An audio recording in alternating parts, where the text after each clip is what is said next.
꿀시사회 시청 후 보름이 지나면 이것이 떠오릅니다. 바로 달 뉴스 코멘터리 쇼죠. 허니 허니, 전국 허니들의 밤, 설레었던 밤 세 번의 밤. 6월 21일, 22일, 23일에 열렸던 꿀시사회의 코멘터리 쇼입니다. 와우! 6월에 아주 큰 행사가 있었죠. 바로 국제도서전. 출판인, 작가, 독자들이 한데 어우러진 책마당. 내노라 하는 책 좋아하는 사람들이 전국에서 세계에서 한자리에 모였습니다. 이 여름만큼 후끈했던 도서전의 열기와 여운, 아쉬움을 꿀시사회 코멘터리 쇼로 채워보면 어떨까요? 자, 그럼 6월의 그림책과 작가님들 바로 화면으로 만나보겠습니다. 아이의 작은 행동 하나에 우리는 감동합니다.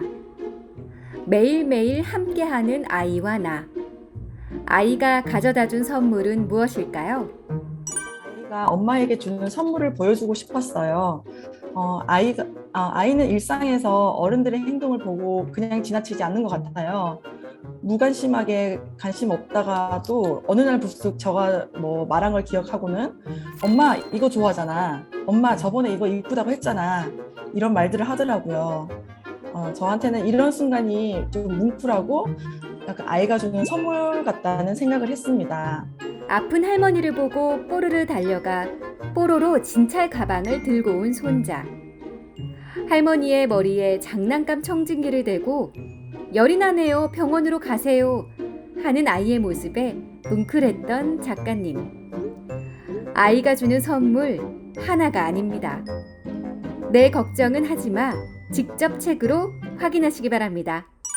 20년이 다 돼가는 기억을 끄집어내서 만든 이야기인데 또 이렇게 어느 날 불쑥 이런 이상한 마음이 생긴다면 수미야 너미처럼 좀 더 스스로의 감정을 더 살펴보고 관계도 돌아보고 더 다가가는 것에 좀 더 용기를 내야겠다라고 작업을 하는 동안 생각했습니다. 20여 년의 관계. 마냥 즐겁기만 하면 좋지만 현실은 그렇지가 않죠. 작가의 이야기가 5년의 숙성의 과정을 거쳐 어느 날 불쑥이 되어 우리 곁에 불쑥 찾아왔습니다. 친구 사이, 부부 사이, 부모 사이라면 더더욱 만나봐야 할 책. 어느 날 불쑥입니다. 늘상 올라오는 식재료 달걀. 맛 좋고 영양 좋은 달걀에 숨겨진 비밀이 있다네요. 하이진 작가님의 4번 달걀의 비밀 만나러 가보시죠. 제가 이 4번 달걀의 비밀을 만들게 된 계기는요. 2018년에 이 국가에서 달걀 난각제라는 걸 시행한다는 걸 들었어요. 글자에 번호를 쓴다는 거죠. 왜냐면 국민들이 동물 복지를 조금 많이 알았으면 좋겠다. 이런 시도에서요. 근데 그럼 인간의 눈이 아니고 동물의 시선으로 한번 봐보자 해서 이 작품을 쓰게 되었어요. 닭은 지능이 굉장히 높고 호기심도 많고 공감 능력도 매우 뛰어나다고 해요. 마치 작품 안에서처럼 친구한테 냄새 난다고 장난치고 또 4번 달걀에 대해 호기심을 품고 그물에 끌려가는 그런 닭을 안타까워하는 이런 캐릭터들 감정처럼요. 그래서 닭을 고기이기 전에 하나 숨쉬는 생명으로 봐주셨으면 좋겠다고 생각을 했어요. 닭장 속에는 암탉이 하는 노랫말 속 그 포근한 닭장이 아니었네요. 저도 그림책을 보고 바로 달걀의 번호를 확인해 봤습니다. 우리에게 영양과 건강을 안겨주는 달걀과 닭에게 고마움을 전해야겠습니다. 4번 달걀의 비밀과 함께 우리 집 냉장고 속 달걀의 비밀도 꼭 풀어가 보시길 바랍니다. 부부 작가님 출연입니다. 그 남자 작사, 그 여자 작곡이 아닌 남편 글, 아내 그림. 부부 케미로 만들어진 그림책 나의 첫숨, 너의 노래입니다. 그렇게 모든 처음은 어색하고 어렵지만 그럼에도 불구하고 그 첫 발을 디디는 순간 인생의 다음 단계가 시작됩니다. 첫 발을 내딛는 용기는 바로 성장의 원동력이 되어주죠. 엄마를 떠나 처음으로 독립하던 날 이 책의 주인공 첫수미가 그랬던 것처럼 말입니다. 오늘도 이렇게 꿀시사에 참석해 주신 여러분들 중에서도 어떤 시작을 앞둔 분들이 계신다면 첫수미처럼 용기와 명랑한 마음을 가지고 앞을 향해 담대하게 나아가시기를 응원하겠습니다.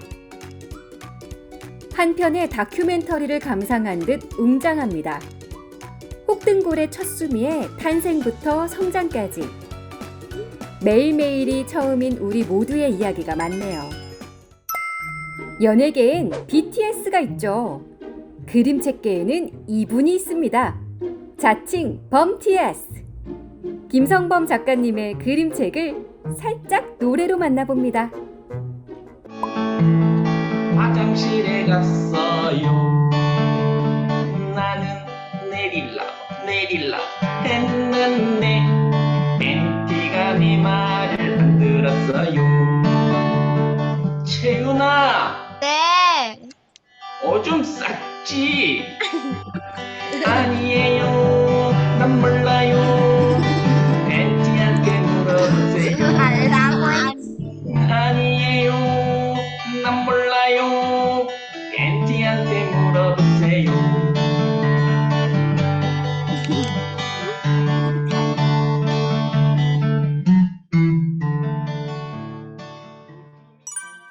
이 책은 제가 좀 몇 가지를 간추려봤어요. 그래서 동물원을 탈출한 동물들과 그런 동물들을 잡으려는 사람들의 추격전이랑 사람들의 눈을 피해 도시 속으로 숨어든 동물들, 그리고 이 책이 어떻게 느낄지 이제 이런 것들을 이제 동물들은 왜 동물원을 탈출했을까, 그리고 어디로 도망가려고 했던 걸까를 이 책에서 보실 수 있을 것 같아서 이렇게 한 3가지를 중요 키워드로 추려봤어요. 그냥 길거리 돌아다니다가 이렇게 생긴 표지판, 저게 되게 기린같이 생겨가지고 저기에서 시작을 했었거든요. 그래가지고 만약 이런 도시의 형상들 속에서 동물들이 동물원을 탈출해서 이렇게 곳곳에 숨어 있고 그 동물들을 찾아 헤매는 그 경비원들이 이제 찾다가 그냥 못 찾고 돌아가 버리는 약간 되게 간단한 스토리보드에서 시작을 했거든요. 얼마 전 어린이 대공원을 탈출했던 얼룩말이 떠오릅니다. 지금 이 순간 우리 일상의 숨은 동물, 숨은 그림 찾게 하는 그림책 같습니다. 표지부터 재미가 숨겨져 있으니 직접 확인해 보시길 바랍니다. 번역가는 사려 깊은 언어로 두 언어 사이의 징검다리가 되어주는 사람이자 아이들이 읽을 수 있도록 눈높이를 맞춰 번역해주는 사람입니다. 이날의 번역가 중 한 분인 김난영 번역가님의 인터뷰 내용 중 한 대목인데요. 6월에 징검다리가 되어줄 3분 만나봅니다. 상대적으로 이기적인 남자아이와 상대적으로 이타적인 여자아이의 대결처럼 보입니다. 그런데 아이들이 점점 놀이에 빠져들면서 헤어밴드도 벗어버리고 급기야 이야기의 5분의 2 지점에 가서는 신발까지 벗어던집니다. 독자들은 이제 혼란에 빠지죠. 도대체 누가 누구야? 하면서 말이죠. 하지만 이미 놀이의 세계에 푹 빠져버린 독자들은 누가 누구인지 아무렴 어때?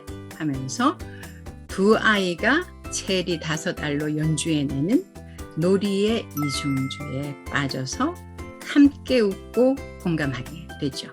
누가 이타적이고 누가 이기적인지가 더 이상 중요하지 않다는 저자의 메시지를 읽을 수 있습니다. 번역가님은 실제로 체리 5알을 번역하실 때 체리 향이 진동하는 것 같은 경험을 하셨다고 하네요.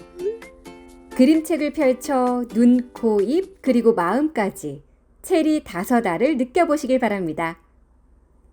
여러분들 여기는 어딜까요? 면지의 의미는 뭘까요? 면지의 의미는 수영장 바닥이잖아요. 힌트는 앵글이죠. 그러니까 위에서 보는 거예요. 맞죠? 항공샷으로 보고 있는 겁니다. 면지의 의미가 뭘까요? 제 맘대로 정한 거지만 그런 거죠. 다이빙대 위에 올라간 거예요. 예를 들면 막 이달이라는 사람이 다이빙대 올라간 거예요. 이렇게. 근데 이제 바로 뛰어내리지 않겠죠? 대부분의 사람들은 수영장 바닥을 내려다보면서 느껴지는 갖가지 감정과 생각들이 있을 거예요. 다 똑같지 않을 거예요. 맞죠? 그런 것들을 지금부터 말할게요. 그런 시그널인 것 같아요. 저는 면지를 그렇게 이해를 했습니다. 초록연필 김여진 번역가님이 마련한 다이빙대입니다. 저요, 손들어 퀴즈도 마치고 상품도 받고 하는 풍성한 시간이었죠. 세상의 모든 시간 속 우리의 시간을 느끼는 다이빙대.